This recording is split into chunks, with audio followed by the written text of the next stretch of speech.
We're going to see what we get.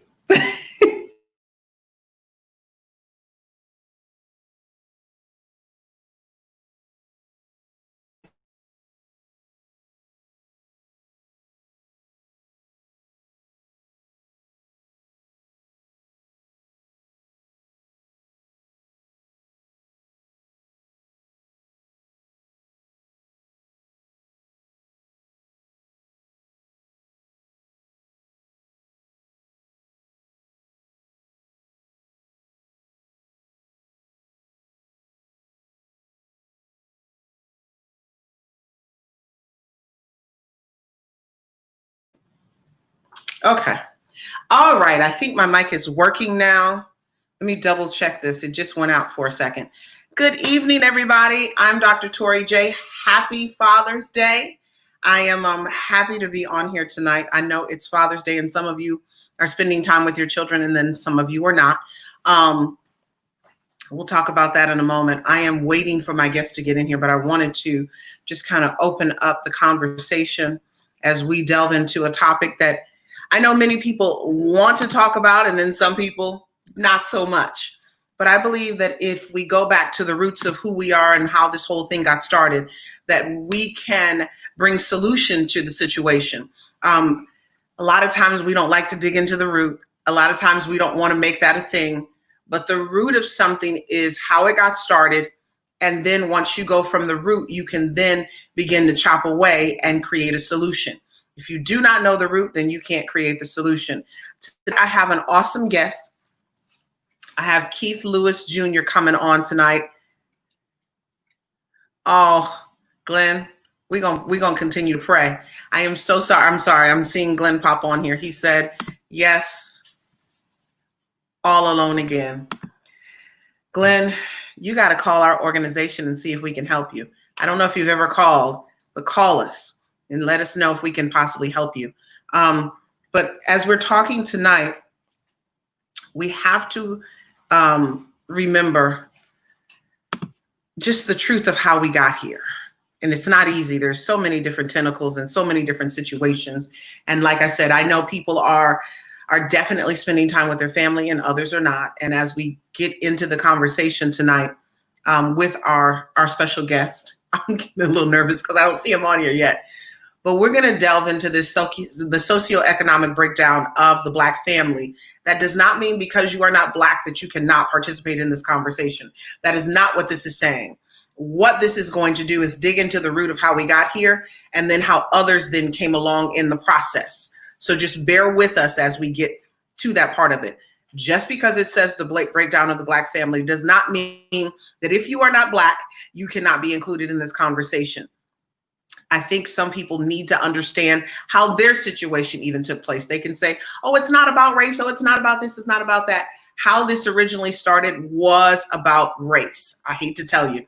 And let me say this. This is Father's Day. And because it's Father's Day, we just drove back in. I just got here in time to do this live with you guys. My husband and I, this is our anniversary weekend as well as Father's Day weekend. So we did go to the Keys today. So we had a good time.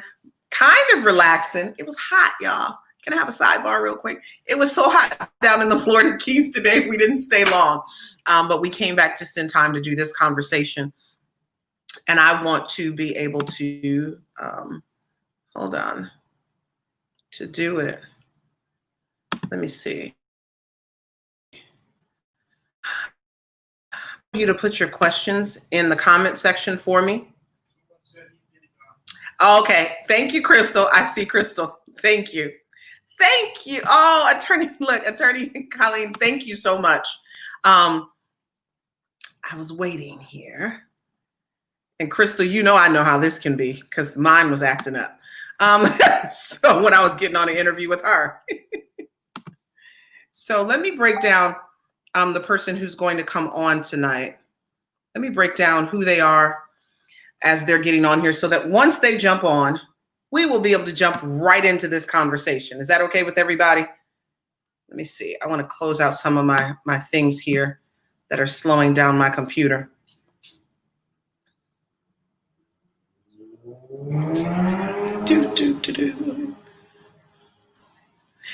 And like I said, please put some of your questions in here. It's good to see you too. Look, the last time we saw each other, we were both in Michigan, speaking on shared parenting. Was that Howell, Michigan, I believe it was. I'd never been to Howell before in my life, ever, until that day. And I'm from Michigan. So I had never. So as we talk about this, let me get into this really quickly, because I want to break down who our special guest is. Some of you, many of you don't know him because he has started a grassroots effort in Atlanta, Georgia. They have come a long way. They have a lot of movement that they have going on in the Atlanta, Georgia area, which happens to be, where my roots are, where my office still happens to be, although I do get to enjoy Florida. Look at me in my Florida print. Keith Lewis actually started an organization called I'm a Father First out of Atlanta, Georgia. And I'm a Father First really is a grassroots effort. I've seen them do haircuts and barbershop talks. I've seen them do things, giveaways for Christmas. They have now started a program where during COVID, they started delivering food to single parent households. And in doing that, they were able to be blessed with a grant from the Mercedes-Benz. I don't know if it was Mercedes-Benz or corporation or whoever, but I know they provided them with a truck where they wrapped it, and then they were now able to deliver free meals, I believe it is, to single parent homes where children are definitely in need. And in doing that, they've gotten a lot of attention going on. And now he has a new book called The New Norm, the Desensitization, of the Black family. Can't even say the word tonight. And this book is going to delve into, we're going to talk about the psychological effects of fatherlessness on the Black family and the breakup of the home. Some of the stuff that we talked about before on the conversation of how police brutality is impacting Black fatherhood.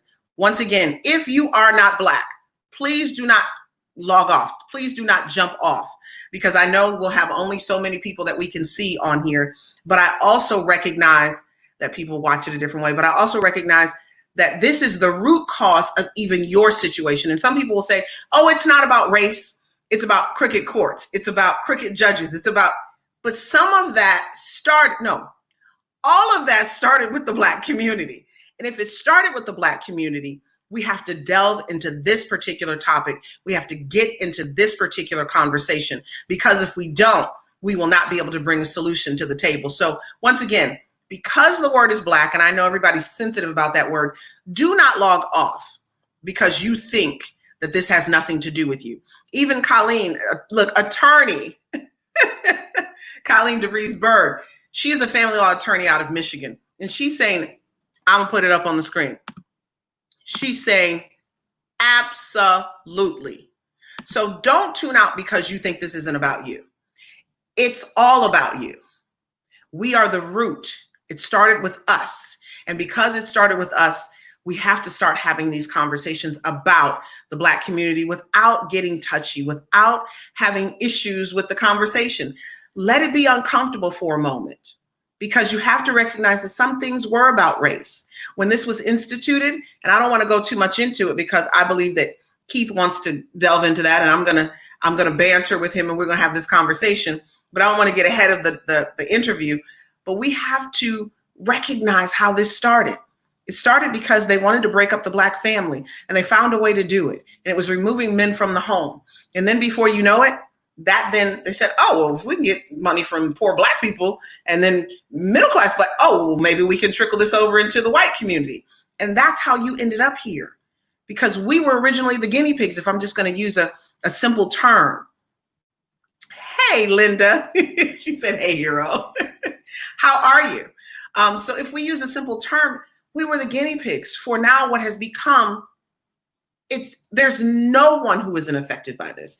I see white men, Black men, Hispanic men, very few Asian men, but I do, Middle Eastern men. Everyone's being impacted by this. That's why the numbers are what they are when it comes to fatherlessness. Let's look at a couple of things, because I know Keith is probably trying to do the same thing I was doing when I was trying to get on with Crystal. She said he's getting on, so I'm like, I know he's probably having the same issues I was having. One of the things that Keith's quote says here that I want to share with you, and I'm gonna bring it up when he comes on. He's like, yes, our community is under attack, but our answers lie within. One of the conversations that I had recently on our Facebook Lives on Healing Tuesday is the fact that a lot of times when it comes to purpose and when it comes to finding your purpose, you have to delve into the pain. And when you delve into the pain, the purpose will come out of you. When you walk through reunification like I did with my father, I then was given the blueprint on how to help other fatherless adults heal and reconnect with their fathers. But also then after that, I was given the blueprint on how to help fathers who are dealing with parental alienation, being isolated, being forced out, being told you can't see the kids and all the games that are played. Then I was given the blueprint for that. That goes into what Keith says here. The blueprint is within you. And I had to say that to an interview that I had last week. It was last Monday, actually. It wasn't on Healing Tuesday. It was last Monday. I had an interview on a pastor's page, pastor friend of mine who's out of London, England. And we were talking about this. And you have to recognize that the solution, the healing is within you. But you're going to have to delve into that pain. And so I'm going to, once he gets on here, I'm going to ask him about his pain, right? Because you can't birth purpose without getting into the pain. You can't provide a solution to a culture without exposing that culture. And in the midst of exposing the conversations that need to be had, not only with Black people. Okay, device is not, uh-oh, I don't want to add him to the stream yet. I see him jumping on here. Oh, this is Crystal jumping on here. Okay. I don't see her face yet. Ah, Crystal. Oh, I see Crystal coming on.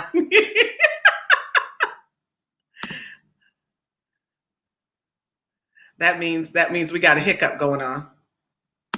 Hold on, I'm trying to get you in, Crystal. Let me see. Let's see if it'll let you come on. Add to the stream. There we go. Okay. What happened? I got you. Hey.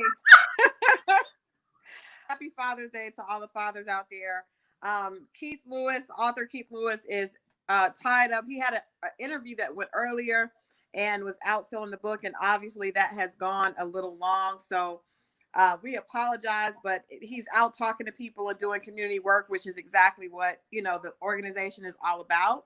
So I just wanted to come on and explain. I'm hoping that he'll be able to jump on, but he just was in a place and the reception was bad. He couldn't get away fast enough. So I just wanted to come on board as a representative for I'm a Father First.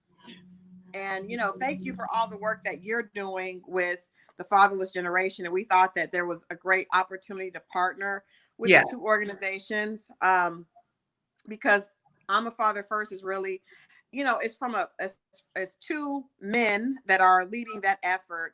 And I think that, even the conversations that you and I have had, it's going to take a concerted effort from men and women to be able to really change the position of our community. It's going to take men and women working together, Black men and Black women, just every culture. But I think there's a special need right now in the African American community. And so I just wanted to jump on Keith's behalf.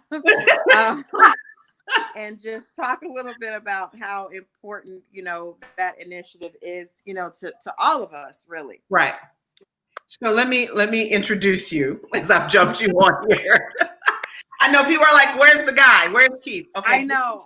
This is Crystal Jordan. He is publicist, PR extraordinaire. She happens to be, we are launching and getting ready to work with Crystal ourselves. So then Keith jumped in, I guess, right before we were jumping in. We've been trying to work with Crystal now. Right before COVID, we were supposed to be working with you. And then COVID just knocked everything out for me anyway. Yeah. And now for everybody, I think it knocked everything out for everybody. It did. And I'm going to be honest, people are like getting stuff done. And I saw your book. I said, I'm going to have to buy Crystal's book because in the midst of it, what I recognized, Crystal, was I was not able to perform at that level that I'm normally able to perform at. But the beauty of it is when I did this interview last week, they asked me, how have I been managing my time? And the first thing I was able to say was, I've been healing the brokenness that I was too busy to face and acknowledge. And so that's what I've been doing during this time. I have not been able to, and Yeah. my marriage has been number one on that list. And we've had to face some really hard things because once again, we're fatherless. We are two Black fatherless individuals in this household, and stuff comes up and it comes to the table, and how we're raised determines how we navigate that. And that has not been an easy journey over the last few months. But I can tell you, you are right when we say Absolutely. the Black community, not to make it only a Black thing, but as I kept saying, and I've been saying this entire time I've been on here, we have to get to the root of the issue. And the root, it started with us. This didn't start with white men first. This started with Black men first and Black women. And if we get to the root and heal us, then I believe we can take that on to the next conversation. And I believe I'm a Father's First adds a different tentacle to the work that needs to be done within fatherlessness and fatherhood. Absolutely. Can you talk about I'm a Father's First until he can get on here, until he can jump on here? Uh-oh. Something happened. Crystal, are you there? Absolutely. I'm a Father First. Can you hear me? Mm-hmm. Can you hear me? Okay. I can hear you now. So we worked together I started working with his organization about 3 or 4 years ago. They had Odell Beckham Sr. rather, and Ezekiel Elliott's fathers come into town and to work with young men with a football camp. And we know that a lot of times that's the best way to get dads involved in their kids' lives is through sports. That's something that men are excited to be a part of. And there's that, that camaraderie and that brotherhood. So the organization was really focused on sports and as a team building opportunity for young men and their fathers. And the thing that I love about the organization, which is why, even when you and I first met, it was something that I felt there was synergy there. Keith and his co-founder were both fathers who were, missing their children. Keith started in a marriage, and then after the divorce, he was on the outside,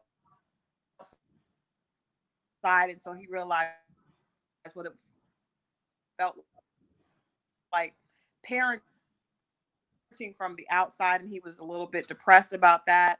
The same thing for Jermaine, his partner. And so I thought, wow, these organizations are on two different sides of it, are not necessarily allowing this, but what Keith acknowledged, the time of his divorce, how to be a great father that was not in the home. And I think there are obviously a lot of fathers that struggle with that. How do I go from, to getting, if that, I'm not talking about all the fathers live in another city or another state, them I think feel depressed over the fact that they're not able to be present in the home. That's a huge change. So the organization was birthed out of that.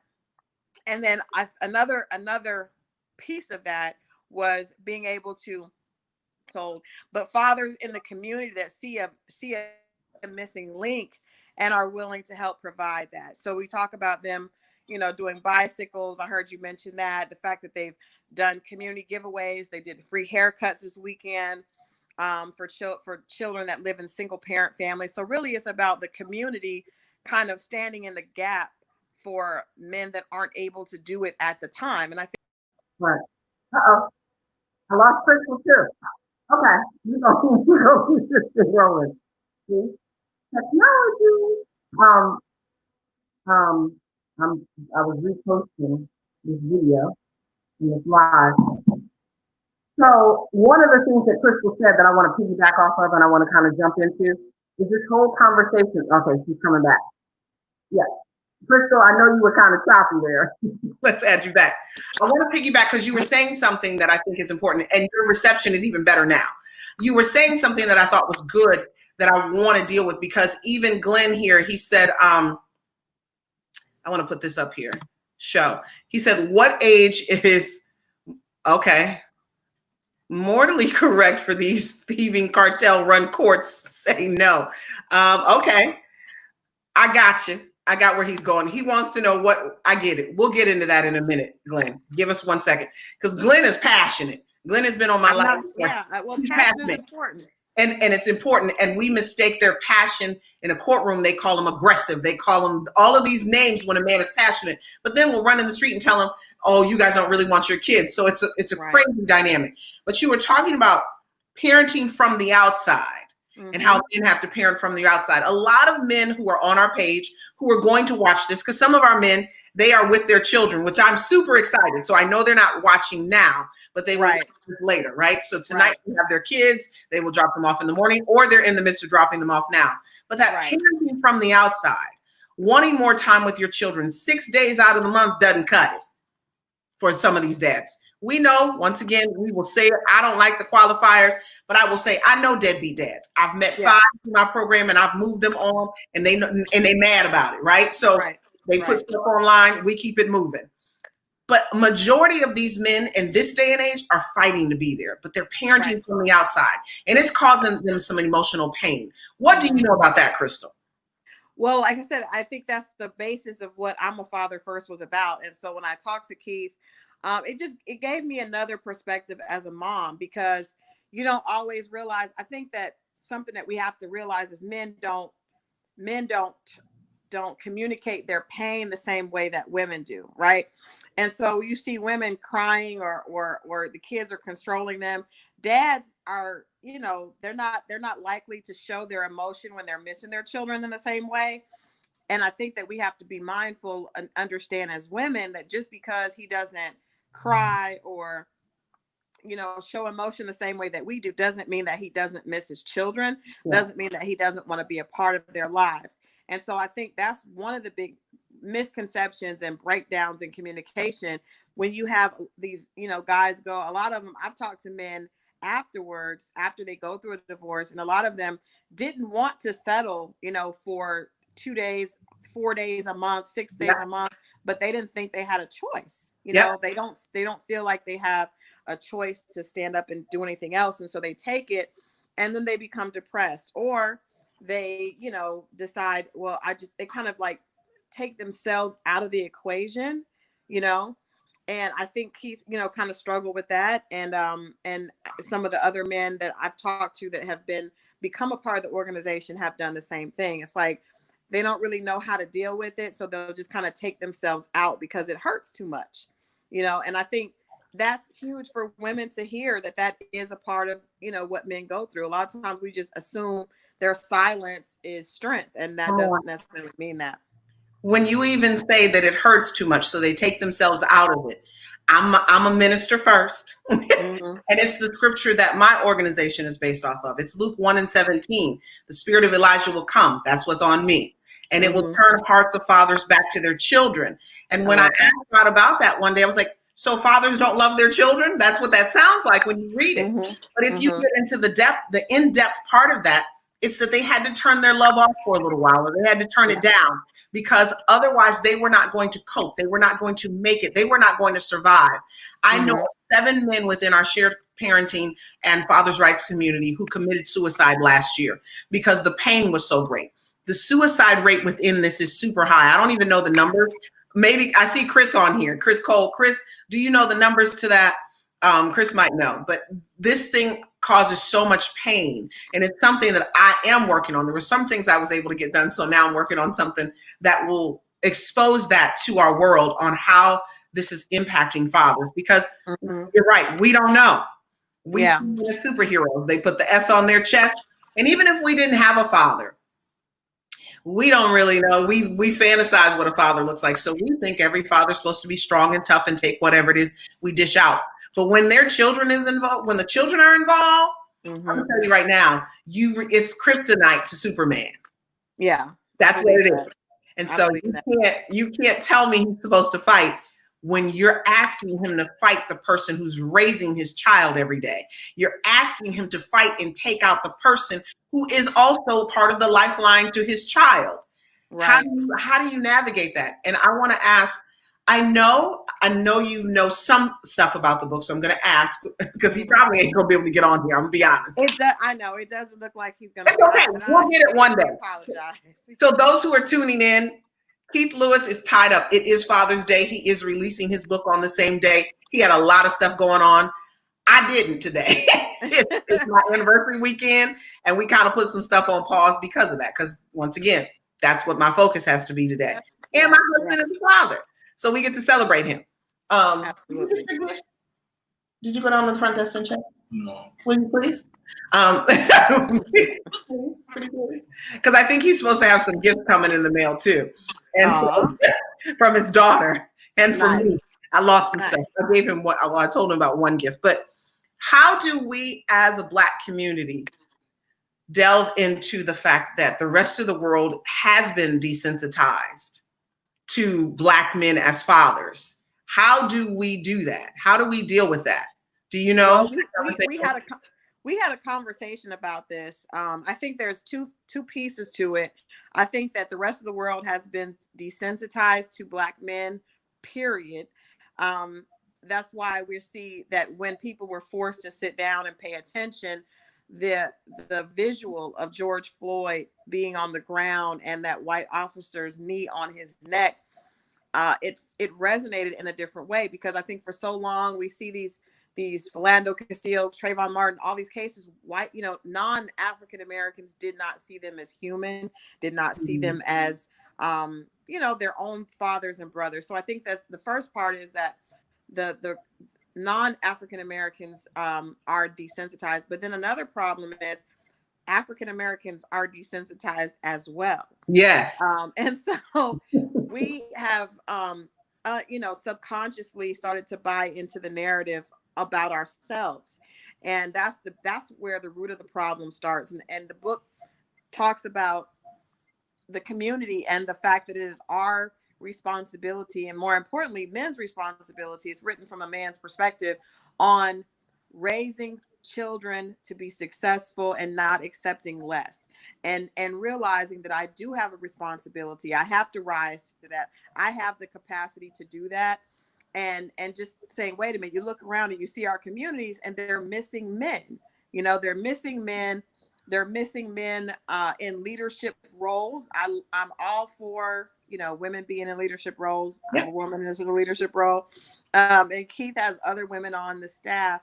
But I think it's really important for men to be seen by young men in leadership roles. And so one of the things that I can share with people that today is they have a group called the Corner Boys, which are these African-American teens and preteens that would be on the street selling water, and Dr. Rashad Ritchie, the political analyst, you guys have seen him on television. Whenever he is in the community, he's always want to say, I'm going to give these boys, they're being entrepreneurs. They could be out doing something else. Let's seed into them and realize this is young entrepreneurship. And so Keith's, the book is really about how do we cultivate young entrepreneurship, recognize talent, recognize value, and teach that to the young boys. And that has to be a big part of that must come from men. A big part of it must come from men. It cannot be a situation where women are attempting to teach boys everything about entrepreneurship. We just don't believe that works. And so there has to be that male, very visual role. And I think that the book is challenging men to come back into the community and take that role, and then also challenging women. We had this very in-depth conversation. We were going over pitching the book. I asked him, how can women assist in this? And he said, women must learn to treat other men with unconditional love, just the way that they would their son, just the way that they would, maybe not even a significant other, because sometimes we don't give them the same unconditional love. No, we don't. But we have to have that towards the community as a collective, and not just towards our child, because at what point does your child become the next victim? Become the next, Trayvon Martin. All of my son definitely could have been that boy, so when we look at our families as individuals and, okay, well, when I get my family taken care of, I'm going to move out, you leave behind the community, you know. Yep. And so it really is, if we want to make change, and this book is very timely because I think, you know, it's obvious that the Black community is ready for change. It has to come from within. And not only from within, you were talking about this whole men in leadership. One of the phrases that I've used on my page multiple times is this whole thing about the village, right? Women love to use that conversation about the village, but the village has no men in it. The village has no must include men. You can't have a village without men, ladies. The men have to be there. I am not a proponent of the surrogate father, the coach, and all of that. I know that those are just until the dad can fill in. I got this illustration in my heart the other day. It's nothing wrong with a surrogate father. It's nothing wrong with a stepfather. It's nothing wrong with the coach stepping in as father. I get it. But you have to look at it this way. When those people step in, they are, our biological fathers are like a carbon copy. They're literally the print, they're off the printer, right? They're fresh off the printer. But the more you get a surrogate, the more you get a coach. Think about that. If you kept making copies off of that one copy, eventually some of the print is not going to be there. Your children are not going to get what they need. Really good. And that's what that was the analogy. I know God spoke that to my heart, Crystal. I know that illustration. I ain't that smart. And I was just really going over something the other day. We have to include men. Ladies, I know as much as you want to be the man and the woman. And on today, I've seen some posts and some people was posting them on my wall. But thank God I was busy with my husband. I couldn't respond. But I will read one of them. One of them says, "Happy Father's Day to all the single moms pulling double duty."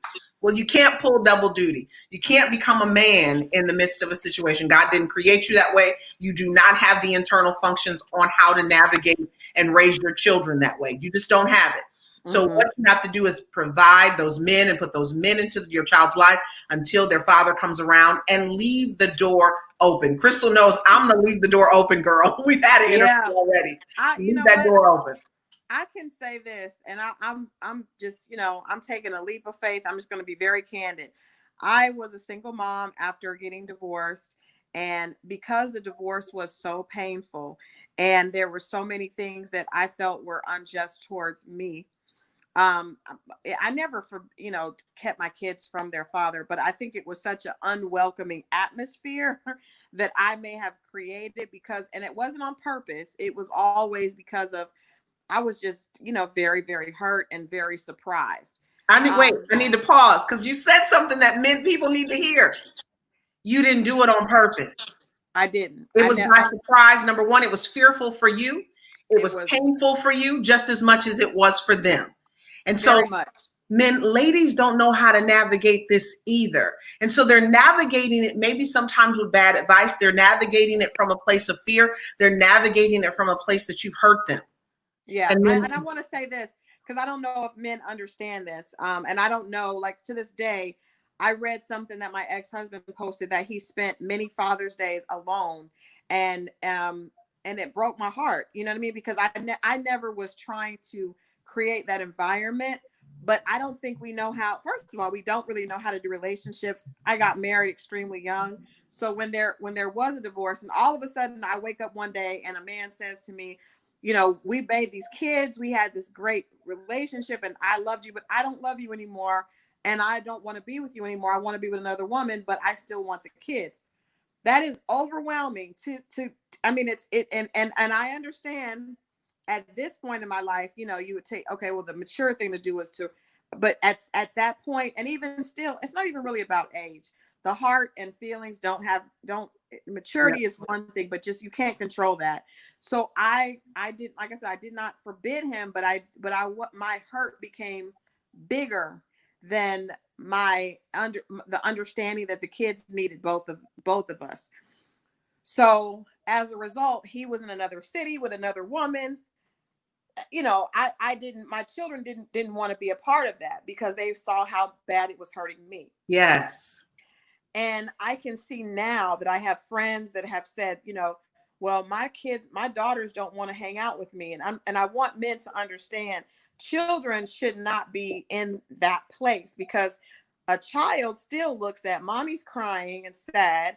Daddy looks like he's chilling, so I'm gonna make sure mommy's okay. And I think a lot of men feel, I know that they do. I've talked to several today that have said they felt that their kids don't feel the same way for them. I hope this can all, like, these stories should hopefully heal us, because my intent was never to separate my children from their father.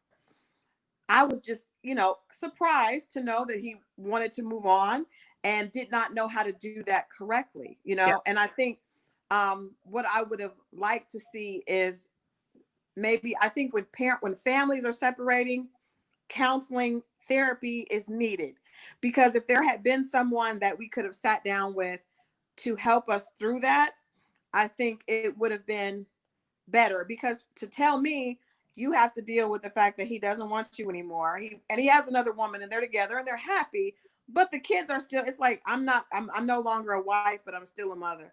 How do I do, How do you navigate that? I think therapy, I wish I had therapy. I when I tell you today, that broke my heart to see that, because that was, it takes a while for the dust to settle. But I think if both sides understand the kids are most important. However, each person is important. The mother is important. The father is important. There is no one that is less important or more important. And in order to do certain things, even when people aren't married, I had a friend in college that got a girl pregnant. He and the girl didn't get along, and he said, I'm going to go to therapy with her because I've got to be able to get along with her because she's the mother of my child. He was ahead of his time. But yeah. I wish more mothers and fathers would do that. I wish that even baby mamas and baby daddies, if you cannot hate each other and raise healthy, well-adjusted children, you must make that sacrifice. And I promise it'll pay off, because you don't want to be at this place where we are. Right. My kids are grown, and and obviously there's regret on both sides and how the situation was handled. No, I get it. So I got a couple of comments here that I need to go through, because this is a good one. Glenn said Walter Scott was shot in the back fleeing from the police because of child support arrears warrant. We went there. They buried it. Why? He said, God help us. Right. And then, of course, Elia, I love it when he comes on here. He said, Crystal Jordan, thank you for your transparency. He said, this dialogue, wow, this transparency is crazy good. Thank you, sister. So that's where we are. We're talking about this transparency, and even you being able to share that. Crystal ain't even my real interview, but see, because she is filling in for Keith, telling all my business. Right. For those of you who are tuning in and jumping off and on, I know you're probably looking for Keith. Keith is still tied up in somewhere else. We will get that interview at another time, because maybe this is the call that we needed to have, right? Because so many baby mamas, ex-wives, ex-girlfriends, whatever you call yourself, you are frustrated on today. Mm-hmm. And you might have played some of the games like Crystal was talking about. She didn't call it that. She was like, they lived out of town. They were happy. The children didn't want to go. So there becomes this obstacle course the dads sometimes have to navigate, because it's really bouncing off of her pain. Yeah. What I recognize, Crystal, is we've had conversations. I know you growing up without your father had an impact on you. And then when you tried to reunite, he actually died from a drug overdose, right? That's the story. Yeah. And so she tried to go through that. So I can recognize in the conversation with you that even when your ex wanted to leave, it was a trigger for the first man who hurt you. It was a trigger. You're absolutely This is the right. trigger for the first man. Until I went to therapy, because my girlfriends were like, why are you so hurt? It's so many, and I've heard so many men say this to me, because I have amazing guy friends in my life, and they've all said, why is she so hurt? Like, I moved on. She should be good. I remember having a conversation with my ex-husband. I'm like, how can you do this? And he was like, well, maybe we could be friends. Oh, okay. But for me, that was the second abandonment of my life. I had tried to take the marriage, and it was like almost like validation. Okay, your dad wasn't there. He wasn't there for you. I got married at 20. So this has taken the place of that.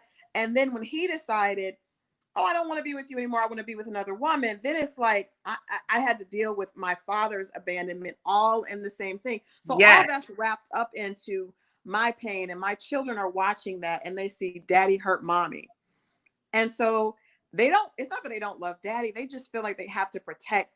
It's the loyalty bond. It's called loyalty bond. You are the one who stayed, Crystal. You're the one who feeds them, clothes them, watches them, cares for them every single day. So they're going to be loyal to you. Yeah. And that loyalty bond will cause them to take on even your emotions. That's the one thing I try to tell my fatherless adults. You've got to let go of the emotions of your mother concerning your father so that you can get the things that you need.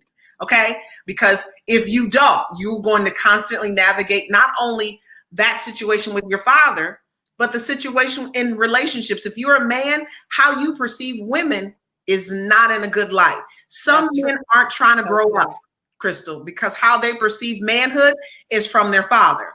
That's true. Some women, we don't want this relationship really like we say we do, because then we're navigating it from a crazy space that is just waiting to be triggered. We're picking the same kind of man our father was. Absolutely. And it is. We're picking the same guy, picking the same guy, emotionally unavailable. Yes. And I realized I had a tendency to pick men that I had to prove my worth to, because I was always trying to prove that to a dad that was on drugs. And I didn't understand he didn't have the tools. Yeah. So I'm trying to just be this perfect student, straight A student, did this, get that, graduate from college, get a good job to get his approval. He didn't have it to give. So when you're that type of child, then you get a husband and you're trying to get his approval, and then you realize that can't. And it had a big effect. But I really hope that on Father's Day that some women will hear this, some men will hear this, and we can start to heal. And unfortunately, a mother and a father created the child. And I know as men, sometimes I don't want nothing to do with the woman. I'm sure my ex, I don't want nothing to do with her. I just want the kids. It just doesn't work that way. Nope. You have to have the foresight, the patience, the understanding to realize that child is really creating their own experience from the balance of the two of you. So there's just no way to X that other person out. As immature as they may be, you cannot X them out. You chose them. You picked. I tell people all the time. I tell both parents that you picked them, you chose them. You've got to live with that. Even Attorney Colleen, she says on here, therapy is needed for nearly everyone. If you ask me, I always bring clients to therapy to cope with the trauma of everything from separation from the child and for her in litigation. Because I'm telling you, I need to go to therapy myself concerning this. Now, when you were just talking about the healing, Elliot just said, Crystal Jordan, man, listen, let me tell you, the enemy mad. This transparency just freed many and many more who will see later. You have no idea. We are definitely overcome by the blood of the Lamb and the word of our testimony. And you were just saying that as he was typing that in there. So I think this was the conversation, Crystal. I think so. And Crystal got how many interviews you done had this week, Crystal? Too many. And I'm not hair and makeup ready. I'm not hair and makeup ready today. But I said, I know what she's on. I know she jumped on here. Look, you in your sweats, chilling at home, handling Father's Day PR stuff. Hair. This is very. I really am, trying to get my Father's Day celebration on. Hey, I just jumped on. You were the conversation, because women need to hear this, and it doesn't need to be from me. One of the things I recognized today, people were texting me, Bishop T.D. Jakes just talked about the kind of work your organization does. And what I have to recognize, and I even told my husband, I said, you know what? I didn't push anything this year. I didn't have it, Crystal. This COVID stuff and all of the stuff that's happening, I just didn't have it as much as I wanted it. And I was looking at places and I'm like, nobody called. They normally call. Probably because they didn't need to. But recognizing that my organization is prophetic. Yeah. Recognizing that when I say something, when I put it out there, and when I move in something, it will go out as an echo into the atmosphere. And then other people, I'm watching Dr. Jamal Bryant and his father talk about, I've got daddy issues on a live yesterday. I saw that. Yeah. So then I get all these chimes and all this other stuff of, I've got daddy issues. And it's not that it's my own thing, but I can recognize where sometimes You just have to speak a thing in your anointing and in your authority. And people who have that same level will grab onto it and take it. I did that conference 2 years ago and has been doing that tour for over 2 years. And ain't nobody said that until recently. I'm grateful. I could be like, oh, that, you know how people, oh, that's my idea. No. Yeah. This is prophetic. This is a sound. And I can embrace that and recognize that, but also recognize this transparency that you just laid out. Women needed to hear that tonight because they are sitting at home withholding a father from their child today, Crystal. And it's what Elia said, because you said what you said and even admitting the trigger that it was and how your children take on the emotions. I'm going to say, oh, my kids don't want to go. Your kids have no other rights.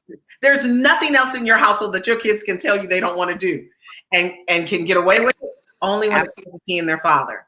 Oh, I don't want to see my dad. And so you saying that is, when I tell you, Elia's like all over this thing. It's true. Powerful. It is powerful. True. I want to say this. I want to talk to you about the pain that you now recognize in men, because we got a few more minutes. Now that you've done this work on yourself and then working with others, because you wouldn't be able to work with us if you hadn't done this work yourself. I've tried to work with many people, my volunteers.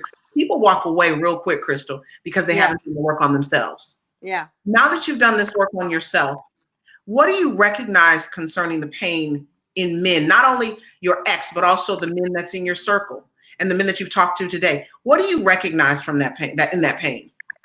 You know what? This is going to sound really bad for women, but I promise I always have the sisters back. Torri, you know, Dr. Torri, you know, I have sisters back. Everything that I do for Rolling Out, you know, as I'm women's issues editor there. So I support women. But one of the biggest thing I see from men, because like I said, God blessed me with so many male friends that were great fathers. It allowed me to see that I'd never seen before. And also that really cared about me as a platonic friend. That was so important in my development as a woman. After going through extreme hurt, just to have friends that were male, that I could hear their conversation. And the biggest thing is they're not heard. Women do not listen. We don't. We do not listen to them. And so most of them will tell you if you listen. And women are going to say, why did I'm gonna tell you guys, it's very, we ask them questions and then we tell them how to respond. If they don't say that the way that we want to hear it, and they don't because they speak differently because they're very different, then we close them off. So for example, what I would do, I would call my ex-husband and I would ask him, you know, how could you do this? And he would not want to talk about that. He would want to talk about only the children, right? So I would assume you don't care because you didn't, you're not saying what I want you to say. We don't listen to what they're saying. I think when I listen to the guys that I've heard so many fathers, like, I can't even tell you, when you start to actually let men know that there is a safe place for them to speak, they will speak and speak and speak. Yes. But most of the time, if you guys even look at Facebook posts, like because I do a lot of relationship talks, you look at Facebook posts and you'll see a group where there's men and women. Women will ask a question of men, and when men respond, women will jump all over them.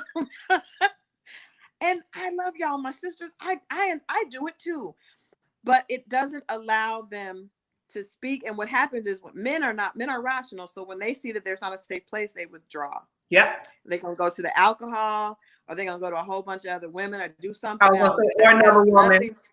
Yeah. A lot of women, that's always the thing, because they're looking for comfort and they're looking for something to take away that pain, but mostly they need to be heard. And so I would just say, even I try to do this with my son, because I noticed that it's a pattern with men and women, period. You have to stop listening to respond and listen to just hear. Just hear. Yeah. And then when we grew up in a situation of fatherlessness and no one ever heard us, all we're trying to do is be heard. All we're doing is fighting to be heard in the relationship. Yeah. I want to even put this up here. Glenn went in on this one. Glenn said, we figured our wife would love us like our mother did. Boy, we were wrong. Come He on, is Glenn. he He is is telling telling it. the Glenn is truth. telling. Yeah. That's why I hear so many. I heard one of my best friend is a guy, and he said to me, he said, Crystal, if you would love a man like you love your son, he would never leave you, because that type of love is the unconditional. And I think a lot of men are looking for that, and they look for it in the wrong places. But that's a whole nother thing. I wanted to just say before we go, I wanted to say, I hope that women will listen, will give men that place, but understand another thing that I've heard from men is so many of them are hurting from fatherlessness Come on. themselves. Absolutely. As a publicist, I wrote bios for a bunch of, at first I wrote all hip hop artists. It was rappers. I've written probably every rapper in Atlanta's bio at one point. And in order to write their bios or even in media train them, I would ask them their story. And I can't tell you how many tough guys would sit in that room with me. It was a room at the Artist Factory here in Atlanta, Georgia. And I would ask them about their life, and everybody's hiccup was at the time their dad left. Come on. Everybody's hiccup. Arrested. I have seen more grown men cry, men that you would never think would cry. I was shocked. Then one of my friends said, what are you doing to them in there? Listening. When you get to listen, yes. And then that's arrested development. I remember I heard this conversation years ago. I had a male best friend, Lloyd Owens. And I remember him telling me after a few bad relationships, and I'm like, what are you doing? What are you? And he said, I think I'm stuck in the moment my dad left my house. He said, that's a vivid memory. I said, well, how old were you? He said, 13. And the more I learned about this work, I learned, oh, that's called arrested development. A lot of individuals think that they're in relationships because it's on both sides. You think you're in relationships with a 40 and 30 and whatever year old, but you're really in relationship with that child when their father walked out of their lives. And if their father was never present, it's the first place trauma hit their life. That's where it is. I was not a grown woman in that relationship. I wasn't really grown anyway at 20, but I definitely had arrested development, trying to get the approval of a father that had never even made it possible. And I see so many, but I mean, the problem is I know how to recognize that in women, right? I see it. You pick the wrong guys, you keep going. But in men, we don't know how to recognize that. So it's, yes, we know that men can have issues with their mothers, but the confidence, my ex's mom told me something I'll never forget. She said, children get their confidence from their fathers. They get their love from their mothers. If that confidence from the father is not there, they are forever trying to find it. And a lot of times guys seem fake confident, cocky, all this. Inside it's a little boy who's very unsure because he was never validated by that father. That's so hard to be in relationship with. And he's trying, but he doesn't know if he's enough because his dad left. It's so deep. And this is the cycle that started with Black men. This is the conversation we wanted to have. And I think we're having the conversation we're supposed to have. But even when you say this thing about just being stuck at this age, I always tell people, and I've had to say it more and more with women, because we think we know what fatherhood looks like. How do you possibly know what fatherhood looks like when you didn't have one? Women don't know what fatherhood looks like. Right. You saw it on the Cosby Show. You seen it on, This Is Us. That's not real fatherhood. That's acting. That's pretend. But women, we don't know what fatherhood looks like, and men are very insecure about their fatherhood. So if we begin to dictate parenting styles, believing that men are supposed to parent like we do, then it becomes a challenge, and you're constantly butting heads. Crystal just nailed that thing. It's confidence the dads give them. You know how they give us confidence? They toss us up in the air and cause us to, and the mother's screaming and stressing. But when they do that, it's this risk factor. It's this challenge, and it's teaching you calculated risk. It's teaching you how to have confidence in the midst of life happening to you. And so look, Julia is going in on you, Crystal. He is like loving everything you say. So wait a minute. But you know what? I think we also have to realize that, because a lot of us think that fatherhood is money. It's money. And if he don't have the money, then he's not needed in the equation. And that is the crazy thing about that idea. And I think a lot of men buy into it too, because I've heard men say, I don't have the money, they're better off without me. My father said that. They buy into it. My Yeah. father said that to me. That's one of our last conversations. You're better off without me. And I know as his child, I don't care what he had. I just want to talk to my dad. And I think as women, we have to stop allowing fatherhood to be connected to child support payments, the amount. And I think that men have to realize that no matter what you have in your pocket, your love and what you put into that child, that confidence doesn't come from money. You know, Yeah. confidence comes from that presence and that and what you're putting in. I have a really good friend, Ron Tricky Montgomery. I have a lot of amazing fathers in my life that I just am so thankful for. But I watched him put so much confidence in his daughter. And today she's a top lawyer making over six figures at she's like 26 years old, but she's amazing. But I remember meeting her at like 12, maybe even younger, and I watched as he just would, you're a queen, you're a queen, you walk with your head high, you're beautiful today. He put so much confidence in her. It had nothing to do with the money. It had everything to do with him loving on his baby girl. Yeah. And when I tell you, she blossomed under that. And I remember thinking to myself, that's what I wish that I had. That's what I wish that my daughter had. So I would just say to fathers, it doesn't have anything to do with how much money that you have. And as mothers, you gotta stop. You gotta stop looking at, can he afford to give me this amount of money a month? Because that is not what you're gonna raise another broken daughter and a broken son. I'm gonna shut up. No, all of that's true, because it's the risk factor. It's the things that dads impart into us with their words. I always tell men and women also, you can't curse the other party and think that doesn't impact your child's DNA, because it does. Like, you have to recognize that when you are speaking, like you said, it's about the children, right? So you want the dad to speak into the heart of the child so that he can build the confidence. He can build their inner love, their inner self-worth. Yeah. How about self-esteem is a huge issue within fatherlessness. Otherwise, you wouldn't go out looking for love. You wouldn't go out looking for all these places that we know. At the time, we think, oh, he loves me, she loves me, they want to be with me. I need something to take my mind off this pain, whatever that is. It doesn't work. It doesn't work. I even see Elliot on here. He like, Crystal. He said, if you don't get out of heaven listening to God about the hearts of us men, Jesus. I love it. One of the things that Glenn is talking about is family courts and ending Title 4D and the curse of family courts. That's part of the conversation that we'll hopefully eventually be able to have with Keith. But those are the elements and the things that have created the psychological warfare that started in Black families and have now trickled into everyone else. People always say, well, what is Title 4D? Title 4D is actually the Social Security Act and the Welfare Act. And that's how this all got instituted. It was by design, people. It's like some other stuff y'all keep talking about. This is a pandemic. Fatherlessness was planned. And if we don't recognize that first, we cannot get to the solution.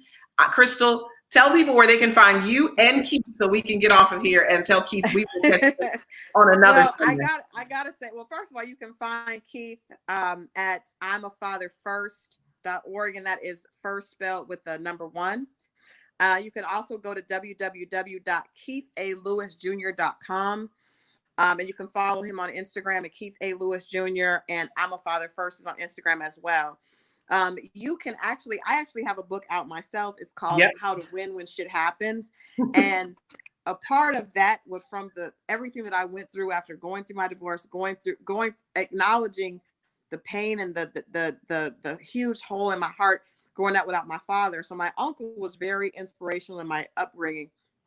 And he gave me this book called What to Say When You Talk to Yourself. And I realized that I was talking negatively to myself because I didn't feel worthy because of so many issues, growing up in a single parent family, all these different things.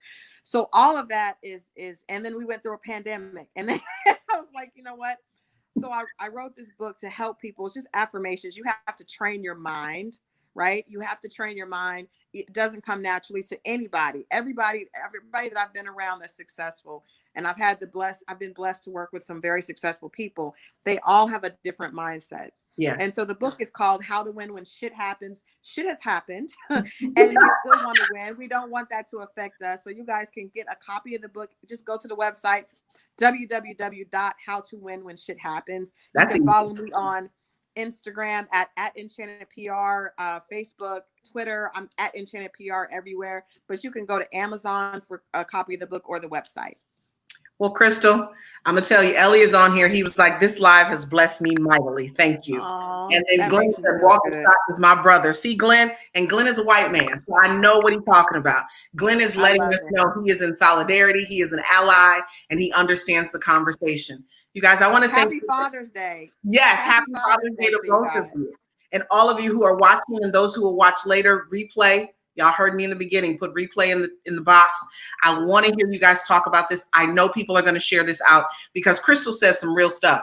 She says some meat up in here that when I say it, they be like, Torri being hard. So I am so grateful for you tonight saying what I say, but using your word and your charm and your way of saying it. Thank you for coming on.